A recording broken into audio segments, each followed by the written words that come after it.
देखो अपना देश, देखो क्या नजारे हैं। मिट्टी ने अपने हाथों से संवारे हैं। देखो वो कश्ती और झील की जुगलबंदी, देखो वो नीली दीवारें टेढ़ी मेढ़ी, देखो वो इंतजार करती नजरें। देखो अपना देश, देखो क्या नजारे हैं। सनसेट की मजा लो यार, देखो अपना देश, देखो अपना देश, देखो अपना देश, देखो अपना देश। देखो अपना देश, an initiative by Ministry of Tourism.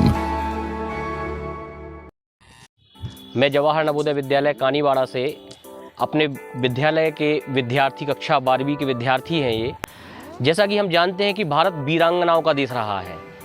जैसे कि झांसी की रानी लक्ष्मीबाई का नाम हम सभी जानते हैं, वैसे ही महाकौशल प्रांत में यानी गोंडवाना क्षेत्र में एक वीरांगना रही हैं, जिन्होंने अपनी शहादत से न केवल इस स्थान का बल्कि पूरे महाकौशल का जो सम्मान है, गौरव है, उसको पूरे विश्व में बढ़ाया है।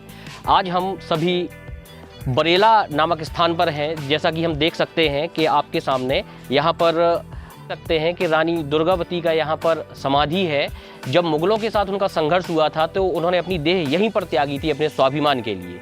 वह एक महान शासिका थीं और जैसा कि हम जानते हैं कि जैसे झांसी की रानी लक्ष्मीबाई ने अपने प्राणों की आहुति दी थी अपने झांसी की रक्षा के लिए, वैसे ही गोंडवाना क्षेत्र की रक्षा के लिए उन्होंने मुगलों के समक्ष अपनी आहुति दी थी, अपने प्राणों की आहुति दी थी। जिस प्रकार हम झांसी की रानी लक्ष्मीबाई के बारे में जानते हैं कि वह एक बुंदेलखंड की एक शासिका रही हैं, झांसी की शासिका रही हैं, वैसे ही हम अगर रानी दुर्गावती का इतिहास देखें तो हम देखेंगे कि वह चंदेल वंश से संबंधित थी। उनका चंदेल वंश के तहत ही उनका जन्म हुआ था और फिर उसके बाद उनकी जो शादी है, उनका जो विवाह है दलपत शाह जैसे शासक के साथ हुआ था, जो कि गोंडवाना राजवंश के शासक थे। शाह जी के साथ जैसे इनका विवाह हुआ था, फिर उसके बाद इनका गोंडवाना आना हो गया था और गोंडवाना आने के बाद इनके साथ बड़ी ट्रेजेडी हुई। जब यह शासिका बनी तब दलपत शाह जी की 1550 के आसपास डेथ हो गई और जब उनकी डेथ हुई तब उनका 5 साल का अवयस्क बच्चा था जिसका नाम वीर नारायण था और वीर नारायण की संरक्षिका के रूप में इनने अगले 16 साल तक शासन किया और बहुत अच्छा सिंगौरगढ़ को, गोंडवाना क्षेत्र में सिंगौरगढ़ एक प्रसिद्ध जगह है, उसको इन्होंने अपनी राजधानी बनाया।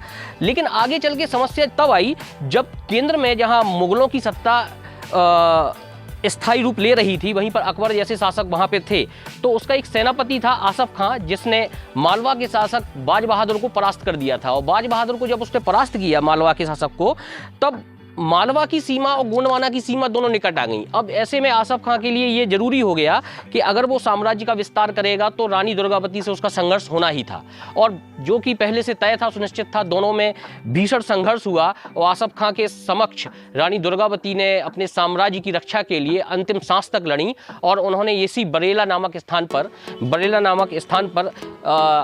महारानी ने अपनी देह त्यागी। तो ये बरेला जो स्थान है ये बहुत ही फेमस स्थान है, विश्व प्रसिद्ध स्थान है और काफ़ी यहाँ पर जो पर्यटक हैं, बहुत सारे पर्यटक यहाँ पर आते हैं और जैसा कि हम देख सकते हैं कि यहाँ पर जो आकृतियाँ बनी हुई हैं ये उनकी शौर्य गाथा को बयां कर रही हैं कि उनने किस प्रकार से इस साम्राज्य को दृढ़ बनाया और गोंडवाना का इतिहास उन्हीं के नाम से जाना जाता है। बहुत बहुत धन्यवाद।